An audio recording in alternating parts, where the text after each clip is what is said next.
मैं Bhagat Singh motivation speaker Shrimad Bhagavad Gita की कथा श्लोक का हिंदी व्याख्या सहित सुनाने जा रहा हूँ। ये आपके सभी पहलुओं को सुलझाएगा और जीवन को नई दिशा देगा। तुमेव माता च पिता तुमेव बंधु सखा तुमेव विद्या द्रविणं तुमेव सर्वं मम देव। मैं इसे आरती से शुरू कर रहा हूँ। जय जगदीश हरे प्रभु, जय जगदीश हरे। मायातीत महेश्वर मन वच बुद्धि परे। आदि अनादि अगोचर अविचल अविनाशी। अतुल अनंत अनामय अमित शक्ति राशि। जय जगदीश हरे। अमल अकल अज अक्षय अव्यय अभिकारी। सत चित सुख में सुंदर शिव सत्ताधारी। जय जगदीश हरे। विधि हरि शंकर गणपति सूर्य शक्ति रूपा।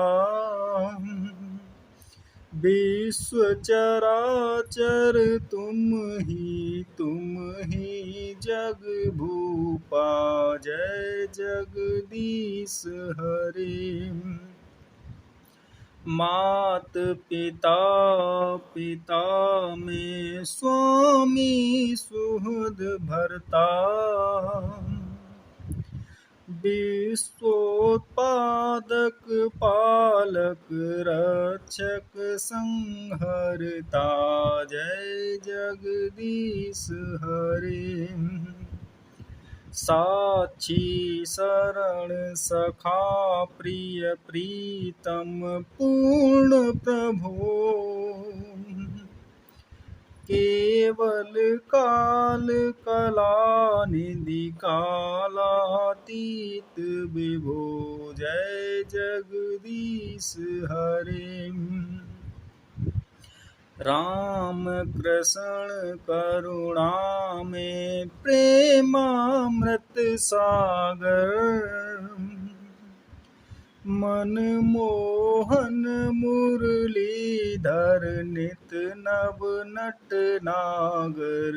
जय जगदीश हरे।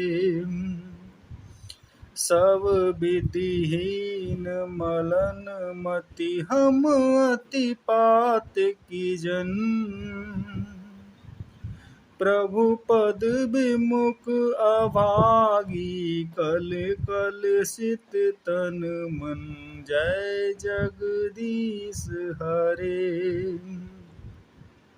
आश्रय दान दयार्वणम हम सबको दीजय। पाप ताप हर हरि सब निज जन कर लीजय। जय जगदीश हरे। प्रथम अध्याय कथा। ओम श्री परमात्मने नमः।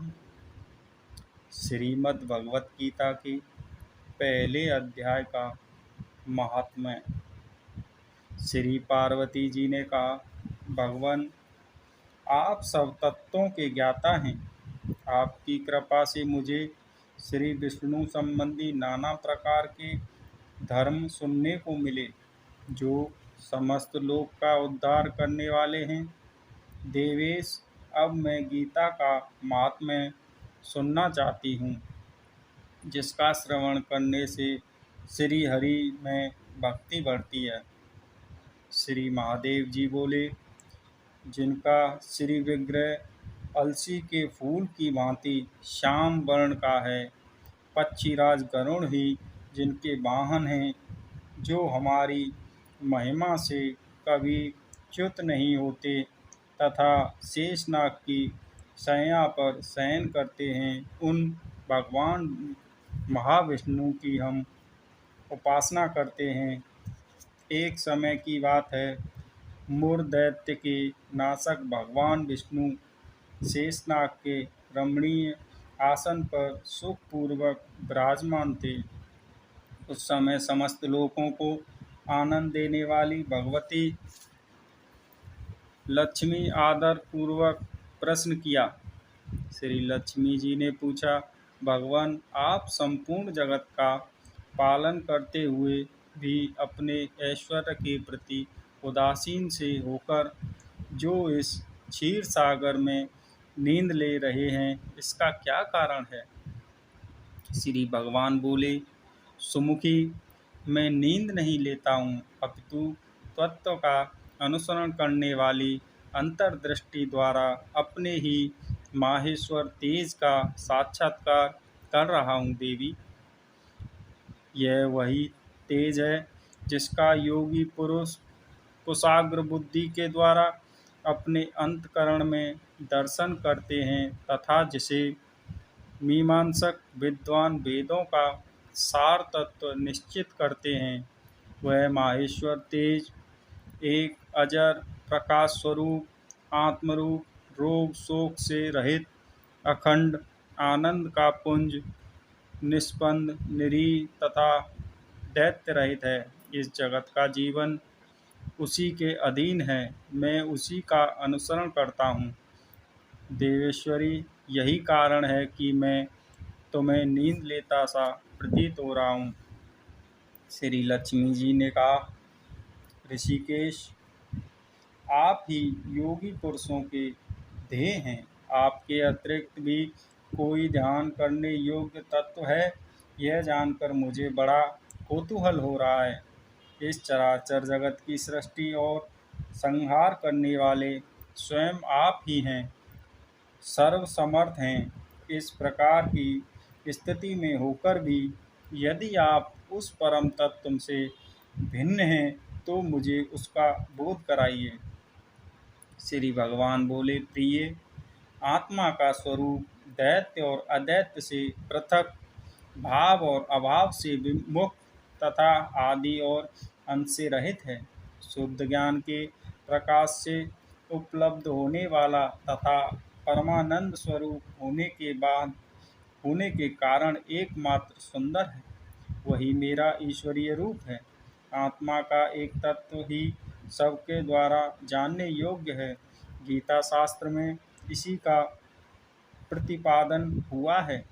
अमित तेजस्वी भगवान विष्णु के ये वचन सुनकर लक्ष्मी देवी ने शंका उपस्थित करते हुए कहा, भगवान, यदि आपका स्वरूप स्वयं परमानंदमय और मन वाणी की पहुँच के बाहर है, तो गीता कैसे उसका बोध कराती है? मेरे इस संदेह का आप निवारण कीजिए। श्री भगवान बोले, सुंदरी, सुनो, मैं गीता में अपनी स्थिति का वर्णन करता हूँ। क्रमशः 5 अध्यायों को तुम 5 मुख जानो, 10 अध्यायों को तुम 10 भुजा समझो तथा 1 अध्याय को उदर और 2 अध्यायों को दोनों चरण कमल जानो। इस प्रकार यह 18 अध्यायों की वाङ्मय ईश्वरीय मूर्ति ही समझनी चाहिए। यह ज्ञान मात्र से ही महान पातकों का नाश करने वाली है। जो उत्तम बुद्धि वाला पुरुष गीता के एक या आधे अध्याय का अथवा एक आधे या चौथाई श्लोक का भी प्रतिदिन अभ्यास करता है, वह सुसर सुशर्मा के समान मुक्त हो जाता है। श्री लक्ष्मी जी ने पूछा, देव, सुशर्मा कौन था, किस जाति का था और किस कारण से उसकी मुक्ति हुई? श्री भगवान बोले, प्रिय, सुशर्मा बड़ी खोटी बुद्धि का मनुष्य था। पापियों का तो वह शिरोमणि ही था। उसका जन्म वैदिक ज्ञान से शून्य एवं क्रूरतापूर्ण कर्म करने वाले ब्राह्मणों के कुल में हुआ था। वह ना ध्यान करता था, न जप, न होम करता था, न अतिथियों का सत्कार कर। वह लंपट होने के कारण सदा विषयों के सेवन में ही आसक्त रहता था। हल जोतता और पत्ती बेचकर जीविका चलाता था। उसे मदिरा पीने का व्यसन था तथा वह मांस भी खाया करता था। इस प्रकार उसने अपने जीवन का दीर्घकाल व्यतीत कर दिया। एक दिन मूढ़ बुद्धि सुशर्मा पत्ते लाने के लिए किसी ऋषि की वाटिका में घूम रहा था। इसी बीच में काल रूपधारी काले सांप ने उसे डस लिया। सुशर्मा की मृत्यु हो गई। तदंतर वह अनेक नरकों में जा वहाँ की यातनाएं भोगकर मृत्युलोक में लौट आया और वहाँ बोझ ढोने वाले बैल हुआ। उस समय किसी पंगु ने अपने जीवन को आरा आराम से व्यतीत करने के लिए उसे खरीद लिया। बैल ने अपनी पीठ पर पंगु का भार ढोते हुए बड़े कष्ट से 7-8 वर्ष बिताए। एक दिन पंगु ने किसी ऊंचे से स्थान पर पहुंच बहुत देर तक बड़ी तेजी के साथ उस बैल को घुमाया। इससे वह थककर बड़े वेग से पृथ्वी पर गिरा और मूर्छित हो गया। उस समय वहाँ कौतूहलवश आकृष्ट हो बहुत से लोग एकत्रित हो गए। उस जन समुदाय में से किसी पुण्यात्मा व्यक्ति ने उस बैल का कल्याण करने के लिए उसे अपना पुण्यदान किया। तत्पश्चात कुछ दूसरे लोगों ने भी अपने अपने पुण्यों को याद करके उन्हें उसके लिए दान किया। उस भीड़ में एक वेश्या भी खड़ी थी। उसे अपने पुण्य का पता नहीं था, तो भी उसने लोगों की देखा देखी उस बैल के लिए कुछ त्याग दिया। तदंतर यमराज के दूत उस मरे हुए प्राणी को पहले यमपुरी में ले गए। वहाँ यह विचार कर कि यह वेश्या के दिए उस हुए पुण्य से पुण्यवान हो गया है, उसे छोड़ दिया गया। फिर वह भूलोक में आकर उत्तम कुल और शील वाले ब्राह्मणों के घर में उत्पन्न हुआ। उस समय भी उसे अपने पूर्व जन्म की बातों का स्मरण बना रहा। बहुत दिनों के बाद अपने अज्ञान को दूर करने के वाले कल्याण तत्व का जिज्ञासु होकर वह उस वेश्या के पास गया और उसके दान की बात बतलाते हुए उसने पूछा, तुमने कौन सा पुण्यदान किया था?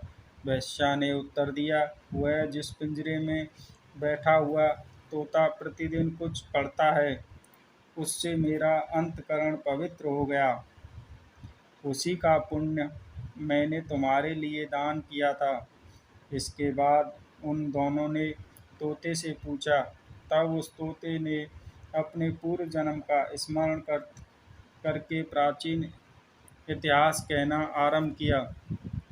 सुख बोला, पूर्व जन्म में मैं विद्वान होकर भी विद्या के अभिमान से मोहित रहता था।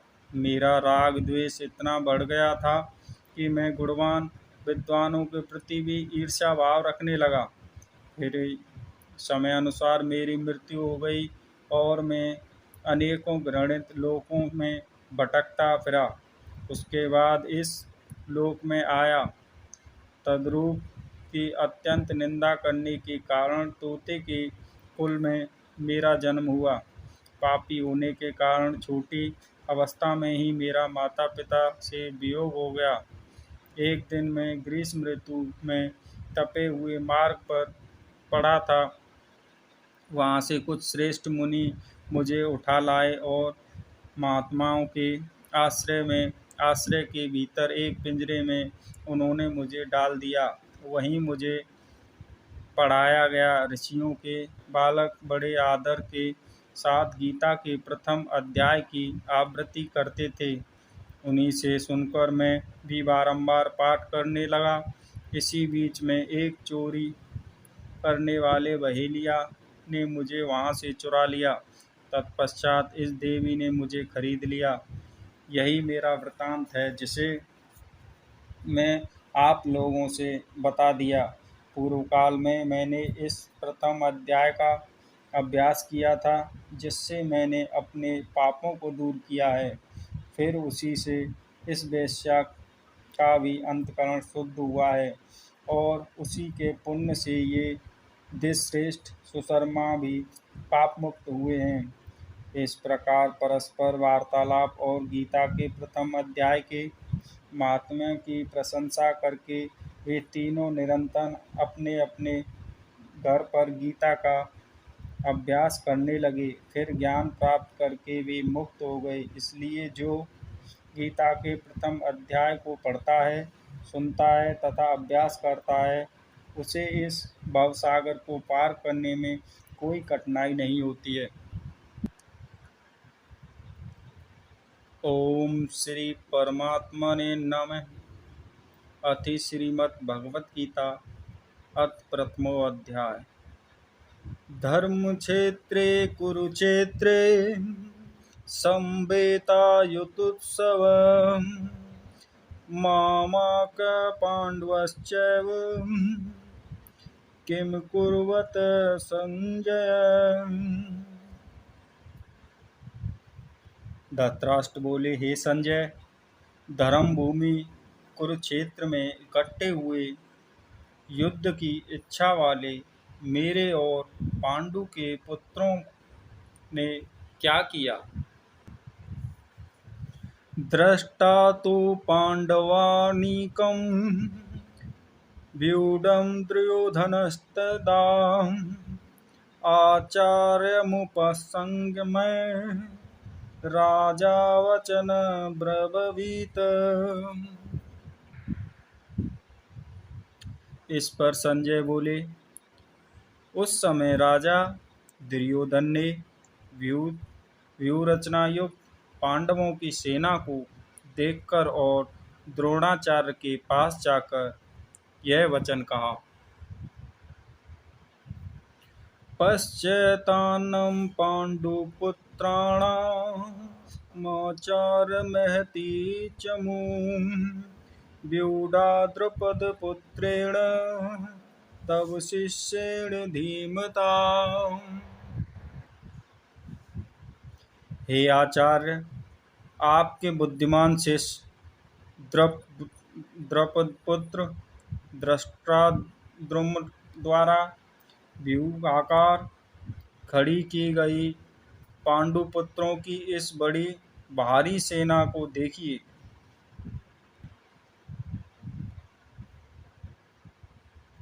अत्र शूरा महेश्वासा भीमार्जुन समायुधि युयुधानु विराटश्च द्रुपश्च महारथ। इस सेना में बड़े बड़े धनुषों वाले, युद्ध में भीम और अर्जुन के समान बहुत से शूरवीर हैं, जैसे सात्यकी और विराट तथा महारथी राजा द्रुपद।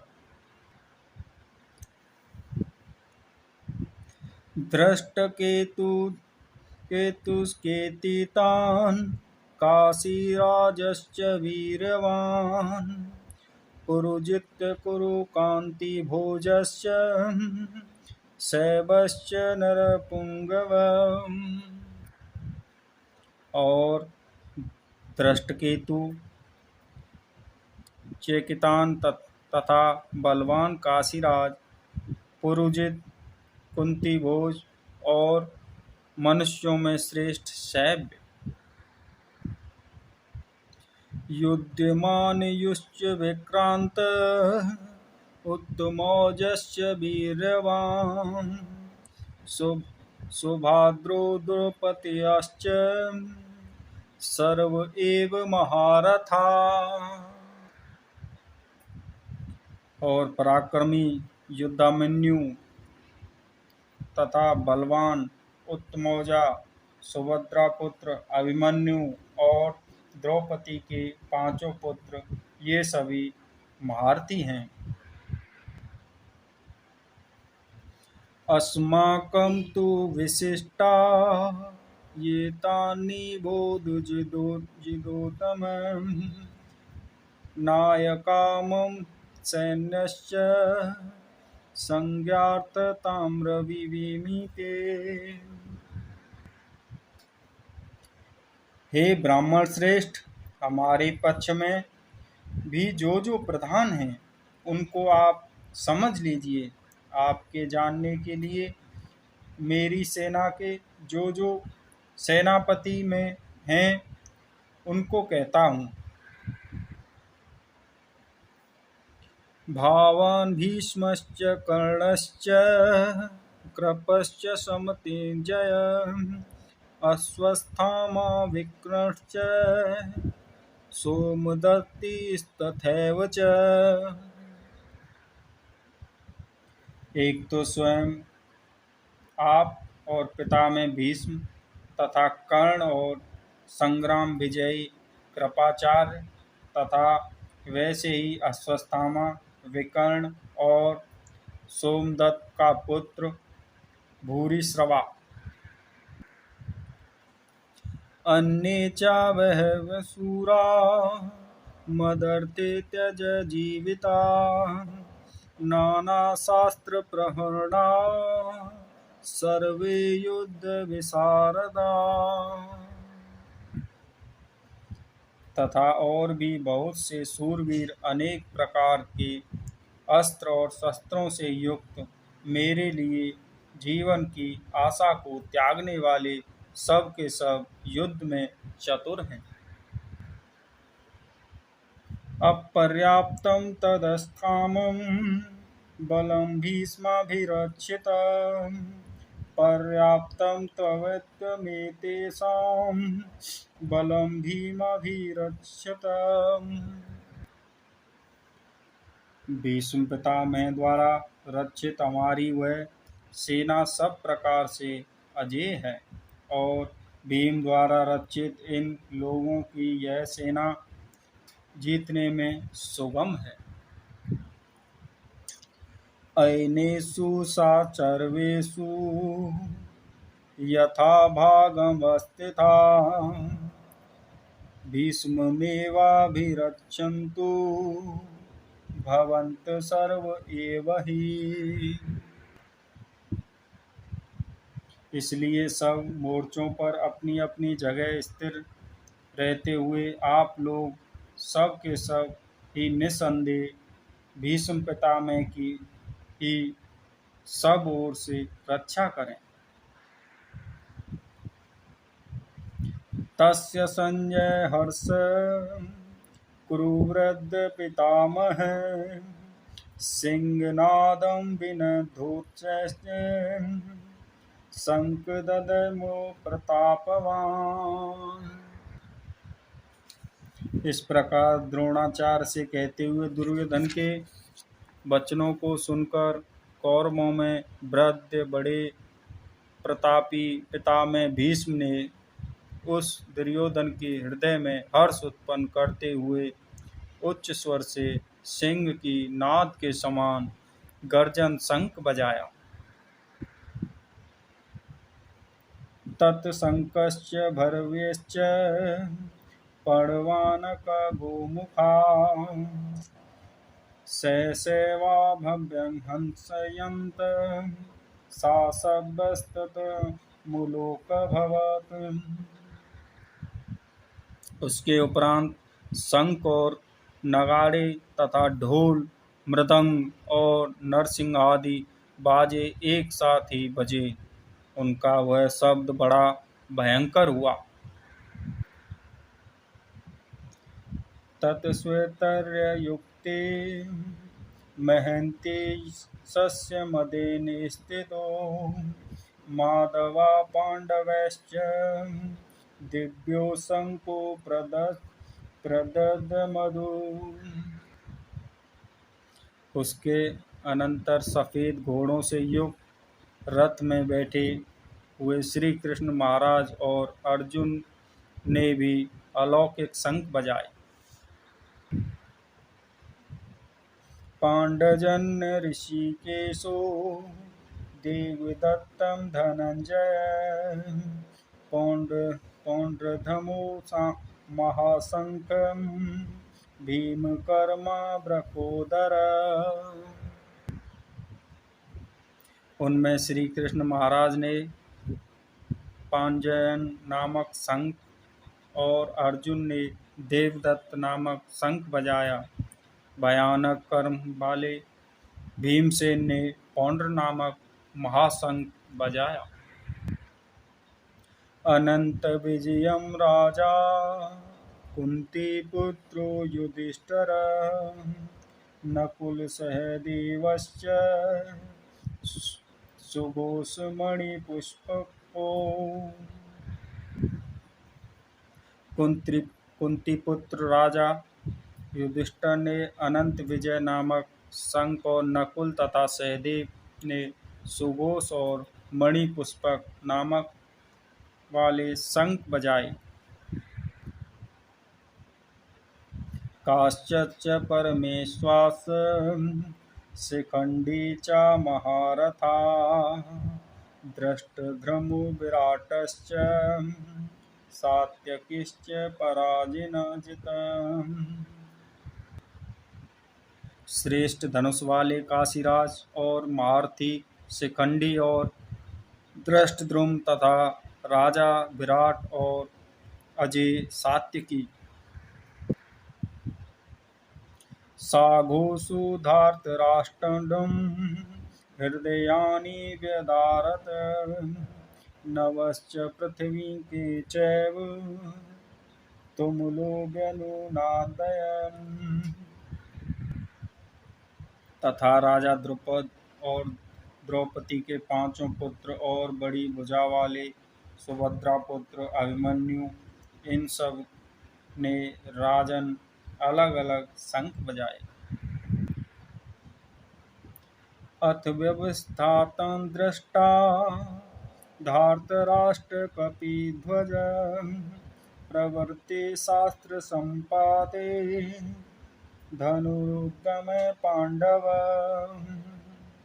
ऋषिकेशं सदा तदा वाक्यमिदे माह महीपते अर्जुनोचा।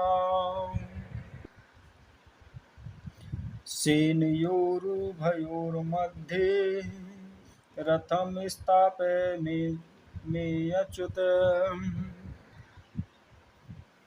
हे राजन, उसके उपरांत कपिध्वज अर्जुन ने खड़े और धृतराष्ट्र पुत्रों को देखकर उस शस्त्र चलने की तैयारी के समय धनुष उठाकर ऋषिकेश श्री कृष्ण महाराज से यह वचन कहा, हे अच्युत, मेरे रथ को दोनों सेनाओं के बीच में खड़ा करिए। यावदेतानिरीक्षेऽहं युद्धकामानवस्थितान् कैमर्यासयुद्धव्यस्तमं रणसमुद्यमे।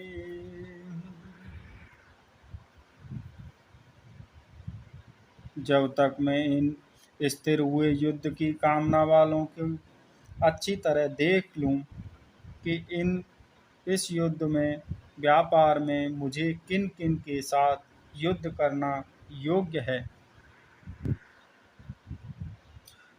युद्धस्य मानान् वीक्षेऽहं या इत्रे अत्र समागता धार्तराष्ट्रस्य दुर्बुद्धे ये युद्धे प्रियचिकीर्षवः।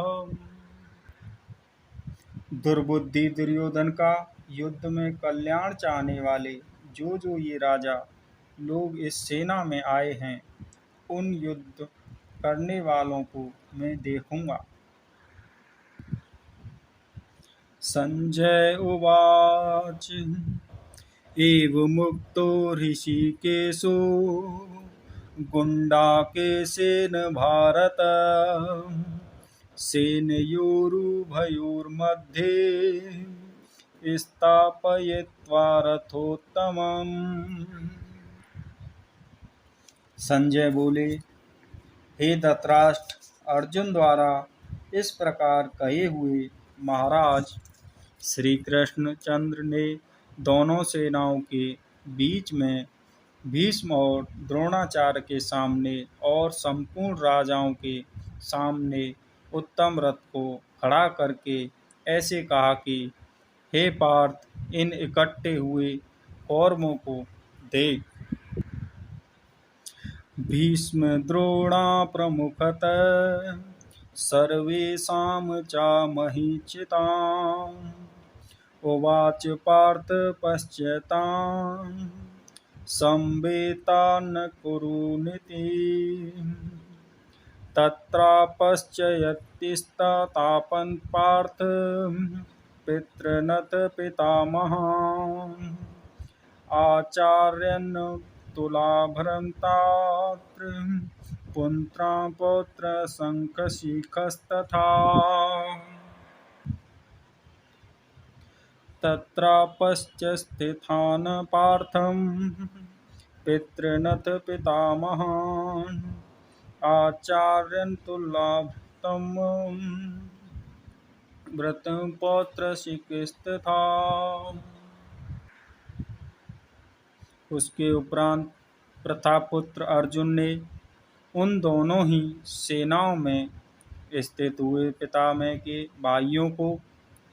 पितामहों को, आचार्यों को, मामाओं को, भाइयों को, पुत्रों को, पौत्रों को तथा मित्रों को, ससुरों को और सुहृदों को भी देखा।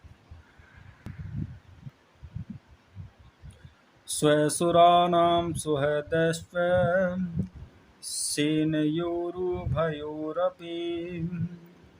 तान् समीक्ष्य कौन्तेय सर्वान् बन्धून् व्यवस्थितान्। कृपया परयाविष्टो विषीर्णं ब्रवीत। इस प्रकार उन खड़े हुए संपूर्ण बंधुओं को देखकर वे अत्यंत करुणा से युक्त हुए कुंती पुत्र अर्जुन शोक करते हुए यह बोले। अर्जुन उवाच दृष्टेमं स्वजनं कृष्ण युयुत्सु समुपस्थितं सीदन्ते मम गात्राणि मुखं च परिशूयते वेपस्तुश्च शरीरे मे रोमहर्ष जायते।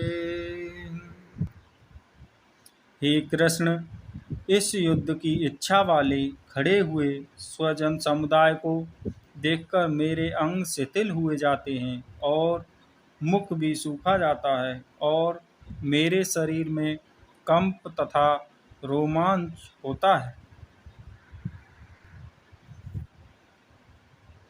गांडवीं स्त्रसते हस्तात् वैकच्चैव परिदहते नाचाशङ्क्रकुर्मस्तान्तु भ्रमतीव च मे मनः। तथा हाथ से गांडीव धनुष गिरता है और त्वचा भी बहुत चलती है तथा मेरा मन भ्रमित सा हो रहा है, इसलिए मैं खड़ा रहने को भी समर्थ नहीं हूँ।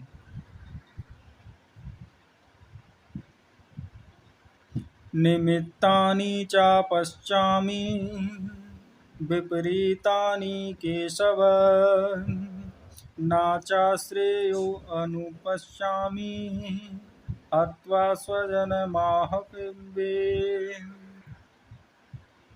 हे केशव, लक्षणों लक्षणों को विपरीत ही देखता हूँ तथा युद्ध में अपने कुल को मारकर कल्याण भी नहीं देखता। नाकांक्षते विजयं कृष्ण च राज्य सुखानि च कीनो राज्येन गोविंद की भोगैर्जीविते वेतनवान्। हे कृष्ण, मैं विजय नहीं चाहता और राज्य तथा सुख को भी नहीं चाहता। हे गोविंद, हमें राज्य से क्या प्रयोजन है अथवा भोगों से और जीवन से भी क्या प्रयोजन है।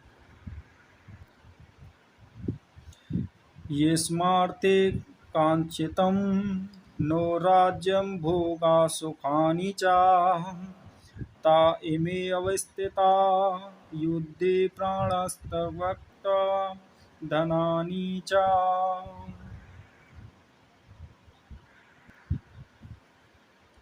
क्योंकि हमें जिनके लिए राज्य भोग और सुखादि इच्छित है, वे ही यह सब धन और जीवन की आशा को त्याग कर युद्ध में खड़े हैं।